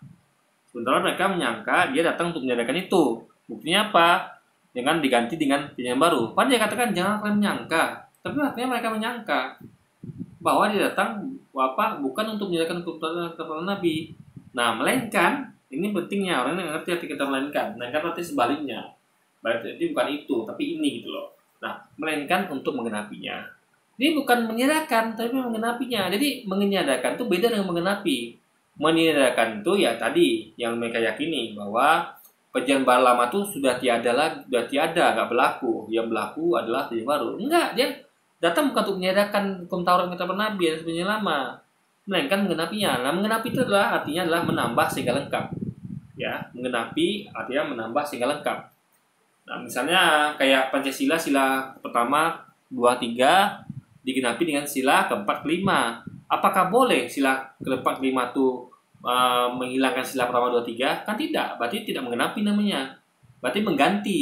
Berarti kalau ada coba saya mau ganti sila 1-2-3 Pancasila dengan sila keempat kelima. Artinya ada buang untuk sila pertama 2-3. Ada masukkan sila keempat kelima, itu saja bunyi Quran.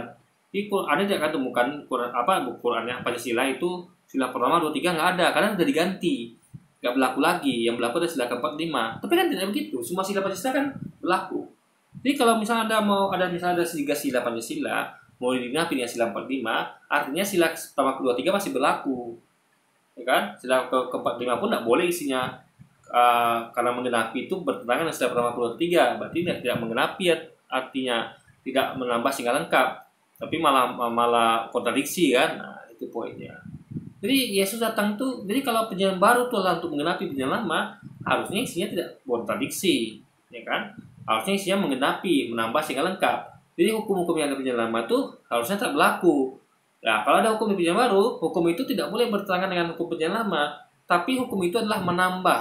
Misalnya yang belum ada di perjanjian lama itu misalnya hukum tentang rokok misalnya, atau hukum tentang apalah misalnya, hukum misalnya kayak apa ya, ya hukum yang main internet misalnya, atau hal baru lah gitu. Nah, perjanjian baru menambahkan hukum itu gitu. Jadi perjanjian lama tetap hukumnya tetap berlaku harusnya. Karena Yesus katakan, aku datang bukan untuk menyatakan, jangan menyangka, tapi artinya mereka menyangka. Jadi hukum perjanjian lama ditiadakan dan diganti perjanjian baru. Karena Yesus bukan untuk menyatakan, tapi menyempurnakan, menggenapi, alias menambah sehingga lengkap. Ya harusnya kalau ada perjanjian baru itu harusnya isinya adalah menambah perjanjian lama, menggenapi sehingga lengkap, dan tidak boleh bertentangan dengan hukum di perjanjian lama, gitu guys. Turunanmu akan menjadi berkat bagi bangsa-bangsa lain.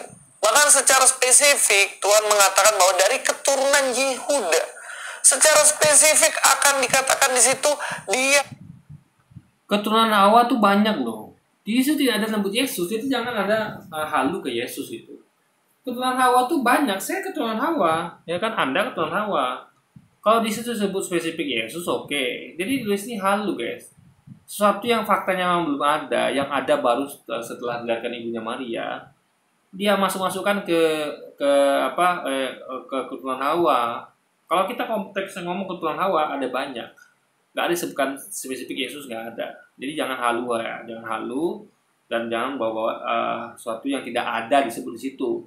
Jangan tambah-tambah gitu kan. Yang ada aja disebutkan bahwa nanti keturunan Hawa itu akan merupakan kepala ular, anggaplah kan, lalu dia mendirikan bangsa-bangsa yang besar. Ya sudah, itu aja. Nggak sebut nama, jangan sebut nama gitu. Nah, itu kalau orang halu mah gitu guys ya, sebut nama padahal nggak ada gitu kan. Itulah demi dogma mereka melakukan apapun itu pembenaran. Yang nggak ada pun mereka adakan gitu kan. Yang berada di Bethlehem, dan juga kemudian secara spesifik Yesus lahir di Bethlehem. Jadi orang perjanjian lama percaya akan janji Allah ini bahwa suatu saat akan ada hadir seorang juru selamat, yaitu Mesias, yang kemudian digenapi dalam Yesus Kristus. Jadi iman perjanjian lama tuh ke depan, percaya pada Yesus juru selamat. Akan hadir ya, akan hadir, belum hadir. Jadi jangan katakan sesuatu yang belum ada tuh ada, belum hadir. Juga sama kayak hari kiamat, surga neraka, nanti bakal ada, tapi belum saatnya.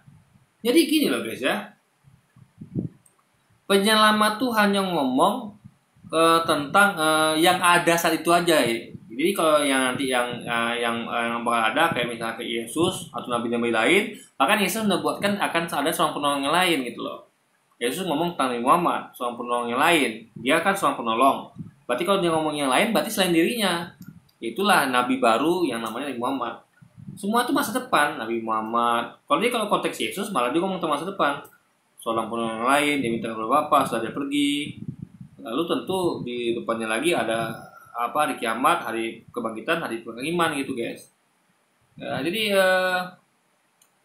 semua, bahkan perjanjian lama juga ngomong kan tentang surga neraka, tentang hari kebangkitan, hari penghakiman. Itu kan akan datang juga gitu. Sama kayak misalnya anggaplah itu ngomong tentang Yesus yang akan datang. Bahkan Yesus pun ngomong tentang yang akan datang, yaitu tentang seorang penolong lain yang akan dia minta kepada Bapa setelah dia pergi gitu guys. Jadi masalahnya adalah ketika Anda mau mengatakan bahwa yang akan datang itu ada sekarang, itu masalahnya. Yang akan datang di masa akan datang itu kan belum ada sekarang gitu loh. Nah, sama kayak surga neraka, ya Yesus, Nabi Muhammad, dari kebangkitan gitu loh logikanya guys. Iman orang-orang pada zaman Yesus, iman kepada Yesus, dan kita mereka beriman bukan hanya kepada Yesus, tapi juga kepada nabi-nabi sebelumnya. Mereka mengikuti Nabi Musa, mengikuti Nabi Ibrahim. Mereka juga beriman kepada hari kiamat, beriman kepada surga neraka, ya kan? Beriman kepada seorang penolong lain yang diminta Yesus diutus oleh Bapaknya, gitu. Jadi Jadi mereka ini beriman pada semua hal guys yang akan datang. Tapi tetap mereka tidak mengikuti yang akan datang itu karena belum masanya. Coba bagaimana mereka mengikuti Yesus? Yesusnya belum datang. Bagaimana mereka masuk surga neraka? Surga nerakanya belum waktunya. Bagaimana mereka bisa merasakan kiamat? Kiamat belum datang gitu. Jadi ngomongnya harus realistis. Yang ada saat itu ya, yang ada saja. Yang ada saat itu siapa? Waktu zaman Nabi Musa, yang ada zaman Nabi Musa. Ya ikuti Musa. Apanya ikut Yesus? Dia belum ada. Yesus untuk yang nanti ketika dia ada gitu loh. Ketika juga misalnya Nabi Ibrahim waktu belum ada, yang masih cuma zaman Nabi Nuh, ya Anda ikut Nabi Nuh. Nah, pengen Anda mentang-mentang Nabi Nuh nanti membuatkan nanti akan ada Nabi namanya Musa. Anda ikut Musa. Itu buat orang nanti. Yang Anda itu sekarang ikut Nabi yang ada gitu. Nabi Musa, waktu zaman Nabi Adam ya ada, Anda ikut Nabi Adam. Waktu zaman Nabi Nuh, kan Nabi Nuh perintahkan nih. Ayo semuanya naik ke perahu ini karena akan ada banjir bah. Anda suruh ikut siapa itu? Suruh ikut Nabi Nuh. Tidak ada Nabi Nuh katakan, hai semuanya naik ke kapal karena ini perintah Yesus. Nggak ada guys. Itu perintah Nabi Nuh. Yang Anda ikuti waktu itu Nabi Nuh. Jangan berkhayal ikut Yesus karena Yesus bukan untuk Anda. Ya, Yesus untuk pada zaman dia gitu. Ketika orang yang belum ada, ngapain Anda ikutin? Juga ketika zaman Yesus, ya Anda ngapain ikut Nabi Muhammad? Dia belum dilahirkan kok. Makanya ini adalah kita ikuti sesuatu tuh pada zaman kita masing-masing. Masa zaman Musa ikut Yesus, zaman Ibrahim zaman ada ikut Yesus, orangnya belum ada, apa yang diikutin?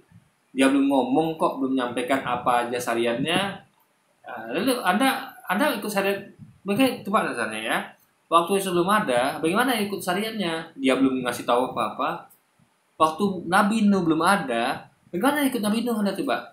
Wong dia belum ada mengasih tahu syariatnya, bahwa syariatnya adalah naik kapal ini karena ini hari mau banjir bah gitu. Bagaimana tahu? Nabi Nuh belum datang dan belum menyampaikan itu. Apa Anda adalah Tuhan yang tahu masa depan? Oh, nanti ada seorang nabi namanya Nuh. Lalu dia akan menyuruh kita naik kapal. Lalu kita naik kapal. Ya, Anda belum waktu Anda. Anda mau naik kapal siapa? Nabi Nuh belum buat kapal gitu kan? Itu logikanya guys. Nabi Nuh itu untuk pengikut dia.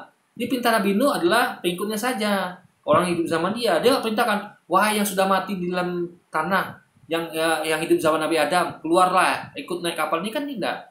Bukan umat dia. Karena itu umat Nabi sebelumnya. Paham ya? Musa juga begitu. Apa dia berkata, hai yang hidup di zaman Nabi Nuh yang kena banjir bandang, bangun, ikut aku. Kan tidak. Mereka sudah mati. Yang mereka ikuti sebelum mati itulah Nabi Nuh gitu. Makanya logikanya jangan ngomong ikuti sesuatu yang belum dilahirkan. Itu namanya halu.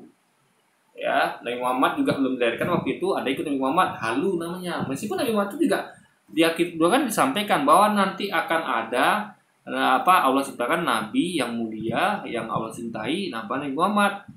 Tapi orang-orang zaman itu ya, zaman Nabi itu tidak ikut Nabi Muhammad. Mereka tahu itu nanti.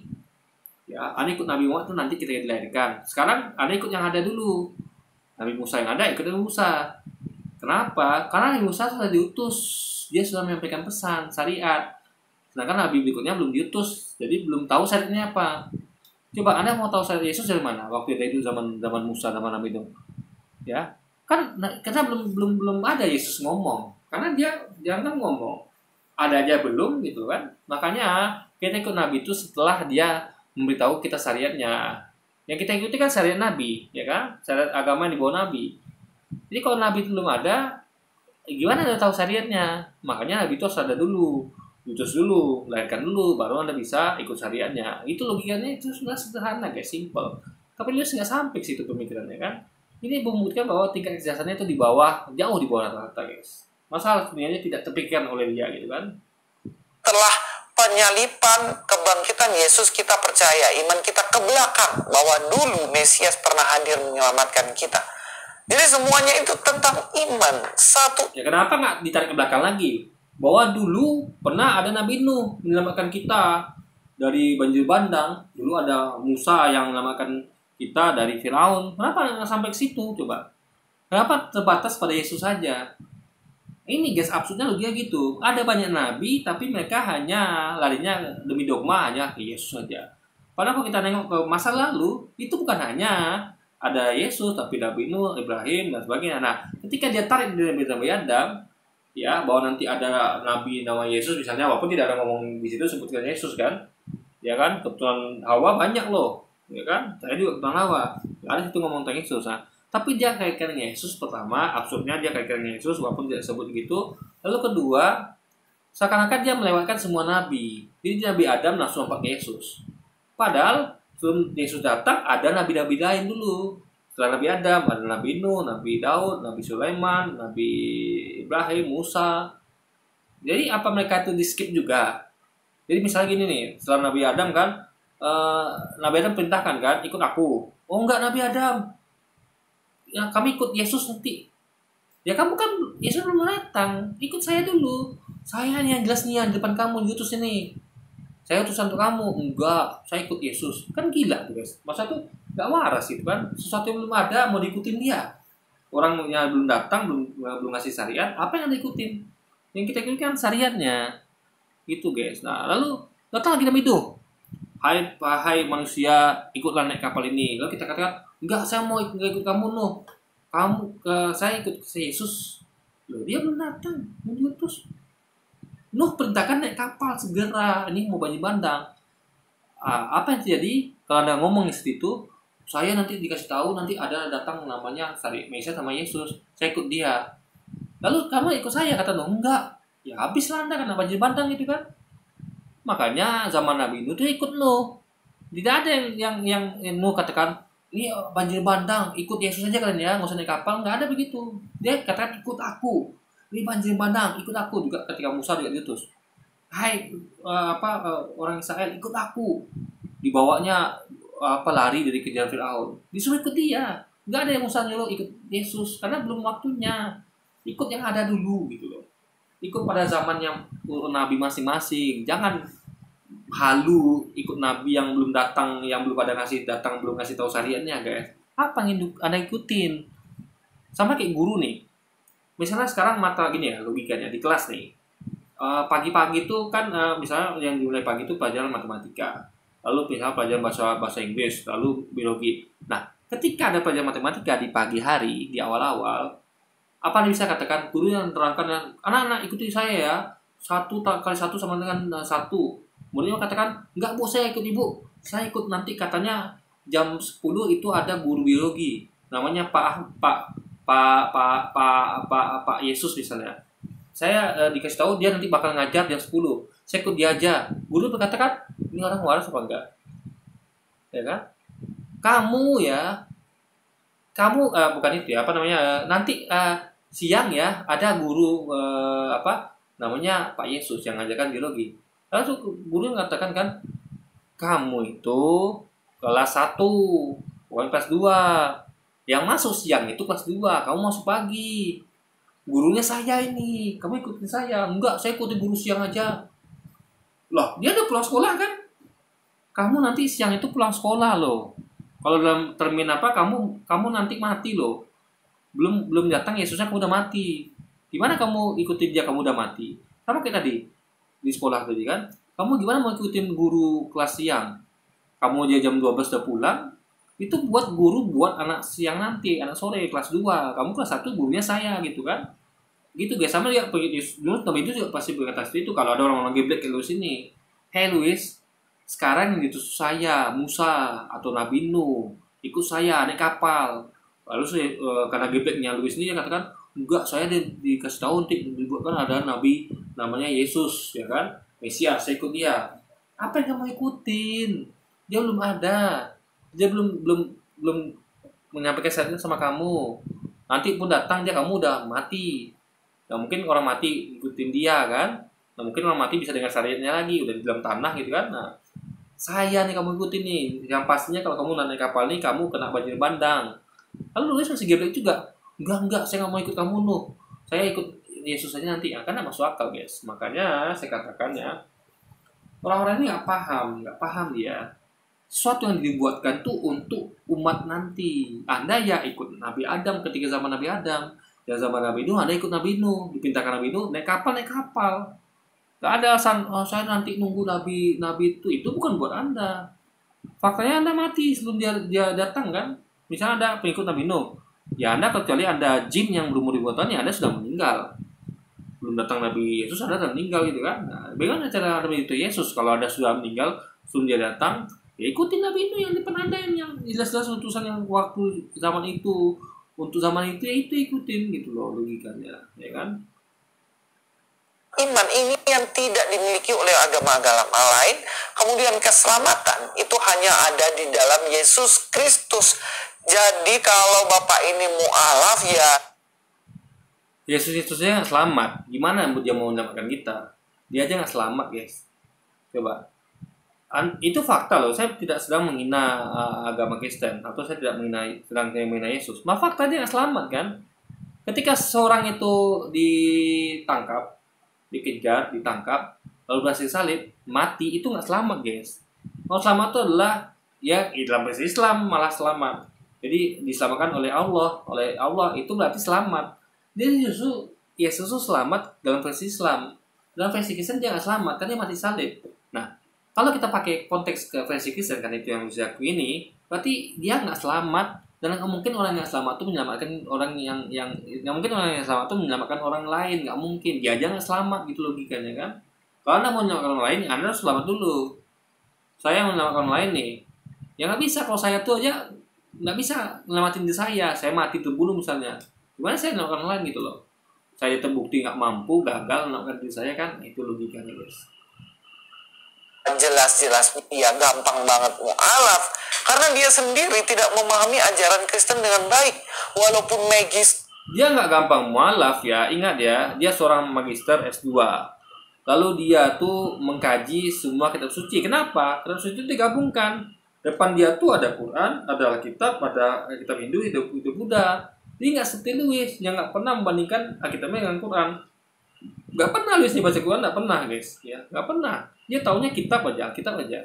Kalau kita ini sama yang Ustadz apa namanya yang mualaf tadi namanya si Dance itu, dia sudah baca kitab, baca Quran, baca kitab, bahkan baca kitab suci umat Hindu dan umat Buddha. Udah dibacanya semua guys, dibandingkannya. Itulah cara cerdas dalam beragama, ya. Sama kayak misalnya Anda milih mobil terbaik, saya sering sampaikan ya. Metodologi milih mobil terbaik tahun ini misalnya, atau motor terbaik, itu adalah dengan mengambil semua mobil dan motor yang akan mau dipertandingkan, ya, yang layak dipertandingkan, lalu menguji satu-satu, ya, mendetailkan satu-satu apa kurangnya, kelebihannya, habis itu digodok, ya, lalu dicari, dibandingkan, lalu tentukan mana yang terbaik. Itu metodologi yang benar. Jadi ketika keluar hasilnya mobil terbaik tahun ini adalah mobil ini, itu sudah benar, sudah cerdas itu caranya, karena dengan hasil uji, ya, masing-masing serta dibandingkan. Nah, itu sudah dilakukan oleh saya, dilakukan oleh para mualaf seperti Pak Danci tadi. Kita membandingkan tuh, kita mengkaji Al-Quran, kaji Alkitab, lalu kita bandingkan. Louis nggak pernah begitu dia nggak pernah kaji Quran, dia nggak pernah. Jadi dia bahkan Alkitab aja pun dia kajinya salah. Itu sering saya buktikan di konten-konten saya, dia salah bahkan dalam mengkaji Alkitab. Ya, nggak tahu arti kata menggenapi, nggak tahu arti kata melainkan, ya kan? Dan lain sebagainya, dan korban bakaran pun nggak paham dia, ya, bahwa sebelum mereka mempersembahkan korban bakaran, mereka tuh mengkuduskan diri dulu. Nggak ngerti dia arti kata mengkuduskan, bahwa mereka ini adalah sebelum memberikan korban bakaran mengkuduskan diri, artinya mereka minta ampun, bertobat. Mengkuduskan itu adalah bentuk syukur karena mereka telah minta ampun dan bertobat dan diampuni, guys.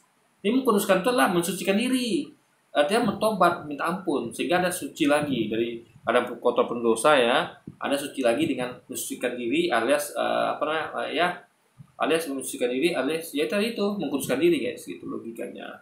Jadi memberikan persembahan korban itu hanya dalam bentuk syukur karena sudah proses pengkudusan sebelumnya, berarti sudah disucikan dirinya yang punya dosanya, baru dia mengucap syukur dengan memberikan korban bakaran. Itu samanya. Jadi dia melompati kata mengkuduskan itu. Jadi dia langsung ambil, oh ini korban bakaran ini adalah untuk menghilangkan dosa. Enggak, bukan itu menghilangkan dosa, tapi mengkuduskan diri tadi. Korban bakaran itu adalah sebagai ucapan syukur, ya kan, atas dosanya yang diampuni melalui proses mengkuduskan diri itu, guys. dokter teologi. Jadi bukan jaminan ya, kamu dokter teologi tapi nggak percaya Yesus sungguh-sungguh, kamu tidak belajar teologi sungguh-sungguh, belajar Alkitab sepenggal dusta, ya kamu percuma aja sebenarnya. Apa buktinya dan C tadi itu ya belajar Alkitab sepenggal-penggal? Ada nggak buktinya? Ini guys, orang ini suka fitnah ya. Dia nggak pernah melihat bagaimana Dan C itu mempelajari Alkitab lalu dituduhnya ini belajarnya setengah-setengah nih. Gimana bisa coba? Kalau memang melihatnya begitu, oke. Ini nggak ada lihat, main tuduh aja kan. Faktanya dia adalah magister teologi S2. Faktanya adalah dia mengkaji kitab-kitab suci dengan tadi itu ya. Karena dia memang harus menggabungkan semuanya, dalam arti menggabungkan bukan ngambil lalu menyusun ulang ya, enggak, tapi memang hanya didempetkan, digabungkan agar dalil, mencari dalil tentang damai dan apa tuh gampang. Misal dalil cinta damai kasih kedamaian versi Islam apa, versi Kristen apa, gitu maksudnya lah guys. Jadi kenapa disatukan, digabungkan? Bukan dalam hal buat kita suci agama baru enggak, atau buat agama baru enggak guys. Kamu tidak memijaki kebenaran Kristen, tapi kamu hanya memiliki magister teologi Kristen. Gak ada guna. Kita juga tahu bagaimana pandangan teologinya tentang Trinitas. Yang gak guna itu adalah orang yang meremehkan itu ya hanya karena dia nggak setuju. Ya, nggak setuju, nuduh yang tidak. Orang tidak pluralisme dikatakan pluralisme. Ya, orang tidak ada terbukti bahwa mempelajari kitab sepenggal-sepenggal dituduh seperti itu. Ya kan, lalu meremehkan tentang S2 teologinya, gitu kan. Ini absurd guys ya. Jadi kalau Anda tidak mampu membantah atau menyalahkan kenapa dia pindah agama, jangan remehkan jangan remehkan pendidikannya sebagai S2 teologi, gitu kan. Gini lah, saya nggak peduli saya mau S1, S2, S3, mau dia pendeta saya nggak peduli. Yang saya nilai adalah argumentasinya. Sama kayak tadi, kalau Anda tidak setuju dengan atau Anda nilai cukup pada, kalau nggak setuju sama dan C ya cukup nilai pada argumentasinya. Kenapa sampai ke teologinya? Kenapa sampai ini? Ya kan, itu nggak masuk akal. Ya. Sampai nuduh fitnah macam-macam lagi gitu kan, mengatakan dia pluralisme, padahal tidak. Lalu mengatakan dia pada kitab sepotong, padahal tidak ada buktinya gitu loh. Saja nggak ngerti dan nggak bisa. Dia bahkan mengatakan bahwa Allah itu esa, fungsinya 3. Satu Tuhan, ya. 3 fungsi. Ada 3 fungsi. Fungsi pertama, misalnya itu kita garis bawahi. Jadi kayak saya ini seorang bapak, saya ini adalah seorang karyawan di kantor, dan saya ini seorang YouTuber. Satu orang tapi punya 3 fungsi, dan ini adalah pandangan oneness. Makanya biasanya kalau orang yang punya pandangan oneness gampang banget mu'alaf. Begitupun sebaliknya, orang yang masuk ke dalam agama Kristen dan tidak belajar baik-baik, maka dia juga akan memegang one. Gini ya, yang sampaikan tadi itu adalah bukan, dia tidak menyebut kapan dia berpandangan seperti itu, ya. Bukan apakah dia di Kristen seperti itu pandangannya, atau dia menjelaskan ketika dia sudah mu'alaf. Ini gini, ini ketika bisa jadi ya, ketika dia mu'alaf nih, dia tidak menentukan kapan timeline-nya. Bisa jadi itu waktu dia masih di Kristen atau ketika dia sudah mu'alaf. Nah, anggaplah misalnya kalau dia sudah mu'alaf, ketika dia mu'alaf meyakini ya, kenapa saya mu'alaf? Karena saya meyakini bahwa sebenarnya itu Tuhan dalam agama Kristen itu adalah satu tapi 3 fungsi. Bisa jadi. Gimana? Lalu kalau dia masih agama Kristen pun ada benar juga, satu Tuhan tapi 3 fungsi. Kan satu Tuhan. Kan orangnya nggak mau dikatakan 3 Tuhan, kan nggak mau. Satu Tuhan tapi 3 fungsi. Nah, fungsi pertama sebagai apa? Sebagai Bapa. Fungsi kedua sebagai manusia, sebagai anak. Kan betul itu. Fungsi anak apa? Fungsi anak untuk disalib, untuk diutus. Kan itu fungsi anak kan? Ini masuk akal loh guys. Ya, Anda bisa kaitkan ini dengan Trinitas. Nggak ada masalah di sini. Dengan kata fungsi nggak ada masalah. Ya, satu Tuhan tapi 3 fungsi nggak ada masalah. Ya, Anda bisa kaitkan dengan Trinitas. Nggak bertolak belakang, tidak kontradiksi dengan Trinitas. Kenapa? Fungsi pertama sebagai anak, sebagai yang diutus, sebagai yang salib, sebagai manusia, itu fungsi dia. Ya, apa namanya, mencontohkan kepada manusia bagaimana dia disalibkan. Itu fungsinya sebagai anak tunggal, sebagai anak tunggal Bapa, sebagai manusia. Nah, ada fungsi kedua sebagai Tuhan Allah, sebagai Bapa yang mengutus, fungsinya membuat Yesus anak disalib gitu kan. Fungsinya apa lagi, misalnya kayak menciptakan alam semesta. Fungsinya apa lagi? Ya kayak tempat Yesus berdoa di Taman Getsemani. Nah, jadi nggak ada masalah sama fungsi gitu. Jadi kalau Bapak ini meyakini itu ketika masih Kristen pun it's okay, fine, gitu kan. Satu Tuhan tapi 3 fungsi. Tapi kalau dia bilang 3 Tuhan ya, di agama Kristen, dia masih di agama Kristen meyakini bahwa ada 3 Tuhan, itu berarti dia nggak nyambung sama Trinitas. Tapi kalau masih satu Tuhan ya, tapi 3 fungsi itu masih mengena dengan Trinitas, guys. Itu logikanya kalau saya mau paham. Gitu, dia ngerti apa itu fungsi ya. Padahal faktanya memang Yesus itu berfungsi sebagai anak, bukan sebagai Bapa. Fungsinya adalah yang salib, bukan yang membuat disalib, enggak. Atau fungsinya adalah diutus, bukan yang mengutus. Fungsi mengutus ada pada Bapaknya gitu loh. Itu logika berpikirnya, guys.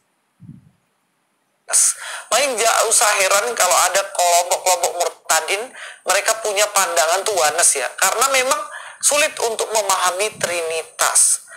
Nah, inilah sebenarnya yang... Ini pengakuan Louis sendiri. Memang sulit memahami Trinitas.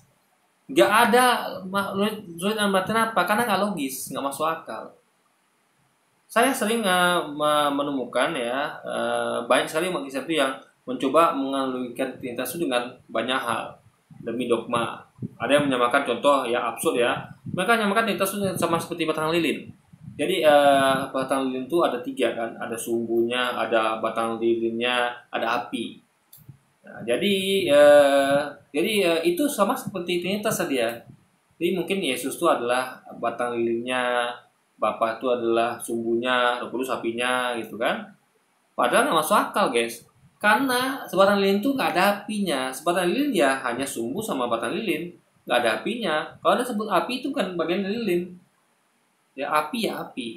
Jadi lilin itu hanyalah sumbu dan batang lilin, itu disebut lilin.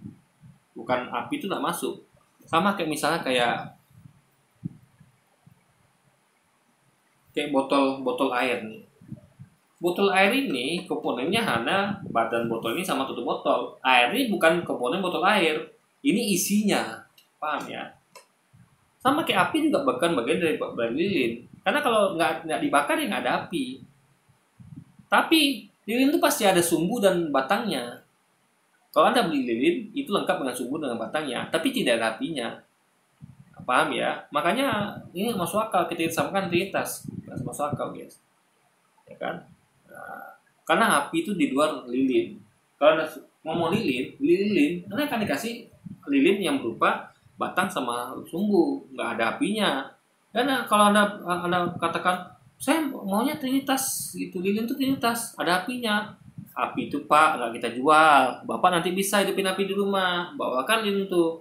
Nah, tapi justru setelah dikasih api, lilin itu habis malah kan. Nah, jadi api itu bukan jadi kesatuan, malah menghabiskan batang dan lilin sumbunya, guys. Berarti dengan agaranya sana kayak hubungan antara Bapa, Putra, Roh Kudus ya. Berarti salah satu itu anggaplah apinya. Berarti datang kehadiran satu di antara itu adalah menghabisi yang kedua lainnya. Nah, itu kan masuk akal, guys. Nah, berarti di situ poinnya api lebih kuat daripada batang dan sumbu lilin. Itu nggak masuk akal, itu kan disamakan dengan Trinitas. Jadi mereka demi dogma itu mereka berusaha dengan contoh apapun. Bahkan mereka menyamakan dengan contoh-contoh lain yang tentang Trinitas itu kan. Dan semua dikaji tetap absurd. Makanya Louis saja mengakui bahwa Trinitas itu sulit dimengerti. Karena orang-orang yang mengerti itu adalah orang-orang yang berusaha untuk memaksakan mengerti padahal mereka tidak mengerti. Ya, mereka memaksakan demi dogma ya dipaksakan. Soal apapun yang dipaksakan aja. Dianalogikannya coba-coba dengan apapun itu, dengan lilin, dengan apapun itu kan. Padahal dipaksa pun kita tahu makin nggak masuk akal, guys. Gitu. Ya kan? Makanya orang tuh kenapa malah itu. Mereka mempertanyakan logika tentang Trinitas. Karena Louisnya mengatakan sudah dimengerti. Maksudnya adalah sudah dimengerti oleh orang logis, orang yang waras ya. Hanya orang-orang yang berusaha untuk menyampaikan logikanya, yang yang hanya berpegang pada dogma, yang mau menerima Trinitas. orang-orang yang waras, yang orang-orang yang berpikir nggak mau terima Trinitas karena bagi mereka sulit dimengerti. Bahkan kalau kita mau ekstrem ya, bukan lagi sulit dimengerti, dapat dimengerti guys. Nggak ada yang paham Trinitas tuh kalau dipakai logika akal sehat gitu kan. Cuman orang yang aku paham mengerti itu adalah orang-orang yang demi dogma, maka mereka paksakan. Padahal mereka sebenarnya nggak ngerti juga gitu kan, nggak bisa memahami. Cuman mereka paksa-paksa. Mereka coba analogikan dengan lilin tadi kan, dengan apinya, padahal dan lain-lainnya. Padahal itu tidak sama sekali. Menjadi titik akar permasalahan dari Bapak ini. Bapak ini sudah pegang oneness, tidak percaya Trinitas, kemudian dia mualaf. Ya silakan mualaf aja. Oneness yang lain silakan, Dia percaya Trinitas, buktinya dia katakan satuan 3 fungsi. Itu Trinitas loh. Coba saya tanya ya, satuan 3 fungsi itu Trinitas nggak? Trinitas. Karena Tuhannya satu. Ya, tapi 3 fungsi. Fungsi sebagai anak, ya, fungsi sebagai disalib, fungsi sebagai yang diutus, itu fungsi anak. Fungsi Bapa apa? Yang mengutus, yang membuat anak disalib, yang apa lagi, yang tempat Yesus berdoa di Taman Getsemani, itu fungsi dari Bapa gitu. Jadi guys, itu Trinitas juga yang diomongin oleh Bapak dan kita tadi. Ya ini sih nggak paham ya apa itu Trinitas itu kan. Ini mungkin Trinitas bagi dia itu adalah yang sesuai dengan apa dia aja. Padahal itu bisa dia disebut dengan Trinitas kan, satuan 3 fungsi. Mu'alaf. Karena dalam Kristen bahaya kalau kalian mengajar yang sesat, yang tidak sesuai dengan kebenaran firman Tuhan. Dalam Perjanjian Lama, Perjanjian Baru dituliskan jelas di situ bahwa Yesus, Roh Kudus, Allah Bapa itu pribadi yang berbeda, tetapi Esa. Dan itu jelas tercatat dalam Alkitab keseluruhan. Ya pribadi berbeda kan fungsinya nggak beda. Pribadi yang namanya Bapa itu berfungsi untuk membuat Yesus salib, membuat anak salib. Berfungsi untuk mengurus anak kan. Kalau ngomong fungsi kan tentu mengacu pada pribadinya juga gitu. Saya misalnya saya, bapak saya dan ibu saya adalah 3 pribadi yang berbeda. Tugas bapak saya adalah memberi saya jajan, membuat saya bersekolah. Fungsi ibu saya adalah melahirkan saya gitu. Tetap pribadinya tetap pribadi ibu saya. Jadi meskipun ibu saya fungsinya melahirkan saya, tetap itu adalah pribadinya ibu saya, bukan pribadi saya. Kan sama dengan Trinitas, di mana tak beda coba? Jadi ngomong tentang pribadi, ngomong tentang fungsi itulah suatu hal yang berbeda tapi satu kesatuan. Ngomong pribadi berarti juga ada ngomong fungsi juga. Apa fungsi Bapa sebagai pribadi? Apa fungsi Yesus sebagai pribadi? Kan ada fungsinya mereka, bukan mereka nggak ada fungsi. Dan fungsinya memang berbeda guys gitu. Pribadi berbeda dengan fungsi yang berbeda juga. Itulah Trinitas, ya kan? Jadi gue sih nggak ngerti. Dia nggak ngerti kaitan antara pribadi dengan fungsi. Itu loh. Jadi seakan-akan kalau saya ini pribadi, satu pribadi, ibu saya satu pribadi, bapak saya satu pribadi, lalu kami kayak nggak punya fungsi gitu. Kalau ngomong pribadi pasti ada fungsinya. Makanya Yesus berkata, aku diutus, Bapa yang mengutus. Itu fungsinya. Sebagai anak, dia diutus. Fungsi anak itu ya menerima sebagai diutus gitu kan, utusan. Fungsi Bapa yang mengutus gitu. Itu logikanya guys. Alkitab. Jadi kalau mereka Kristen tidak percaya kepada Trinitas ini dan cuma oneness, siap-siap kalian pasti akan gampang untuk mualaf. Ya. Jadi dia nih percaya Trinitas itu, ya kan? Makanya kita harus belajar ya. Jadi jangan berpaku pada kata-kata 3 pribadi. Padahal 3 pribadi juga punya 3 fungsi yang berbeda. Pribadi itu guys punya fungsi, punya ciri khas. Misal ciri khas pribadi yang namanya Allah adalah dia di surga. Ciri khas pribadi yang namanya Yesus adalah dia di bumi. Ciri khas pribadi yang namanya Allah adalah dia tidak ada yang melihat dan mendengar suaranya. Nah, ciri pribadi yang namanya Yesus adalah dia dilihat orangnya dan dengar suaranya. Kan itu fungsinya, coba. Jadi guys harus paham ya bahwa kepribadian itu punya fungsi. Dan itu tidak berarti dia tuh bukan berarti dia tidak percaya Trinitas. Justru dia percaya Trinitas, bahkan dia bahkan bisa sebutkan fungsinya tiap pribadi itu apa. Misal fungsinya Bapa apa, fungsinya anak apa, itu berarti dia percaya Trinitas gitu. Bahkan dia lebih detail bisa memberitahukan fungsi masing-masing dari tiap-tiap pribadi guys. Jadi ini saja yang dari saya, masih ada beberapa hal yang saya mencoba luruskan, tapi nanti di video selanjutnya. Dan sampai di sini dulu mudah-mudahan. Ya faktanya yang luruskan tuh Louis, bukan Bapak Danci tadi. Bapak tadi itu udah lurus ya kan. Luisnya meluruskan karena dia harus belajar ya. Tolong Luis itu ya, ini kritik saya nih dari video-video yang panjang yang saya komentari Anda ya. Belajarlah untuk memahami apa orang lain sampaikan.